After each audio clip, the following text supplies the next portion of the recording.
आज आहे उन्हाळी वाळवण एपिसोड 4, ज्यामध्ये आपण तांदळाच्या पिठापासून पळीपापड्या कशा बनवायच्या ते बघणार आहोत। खायला एकदम टेस्टी आणि बनवायला देखील सोपे आहेत। कुरकुरीत बनवून तयार होतात, वर्षभर साठवू शकता। त्यासाठी इथे 1 वाटी एवढं तांदळाचं पीठ घेतले। यामध्ये नॉर्मल रूम टेम्परेचरचं 2 वाटी पाणी घालायचं आणि छान मिक्स करून घ्यायचं। याच्या गुठळ्या मोडून घ्यायच्या। गॅसवर ठेवल्यानंतर यामध्ये गुठळे होणार नाहीत, यासाठी सुरुवातीलाच आपण यामध्ये पाणी घालून घेणार आहोत। पाण्याचं प्रमाण सुरुवातीला 2 वाट्या आणि नंतर 7 वाट्या इथे पाणी वापरलेलं आहे। टोटल आपल्याला 9 वाट्या पाणी या 1 वाटी पिठासाठी वापरायचं आहे।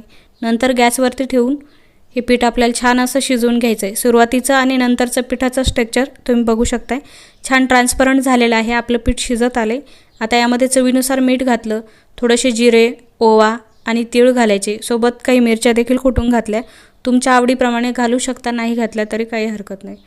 आता हे ट्रान्सपरंट पीठ असं झालेलं आहे। आता आपण हे कागदावरती म्हणजे प्लास्टिकवरती याच्या पापड्या बनवून घेणार आहोत। आता इथे माझ्याकडून झालेली चूक आहे, काही पापड्या माझ्या मुलीने बनवल्या, त्यासाठी ह्या खूपच पातळ झाल्या।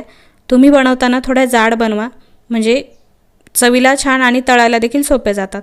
जास्त पातळ पापडी ही तेलामध्ये करपते, त्यामुळे बनवताना थोडी जाडसरच बनवा।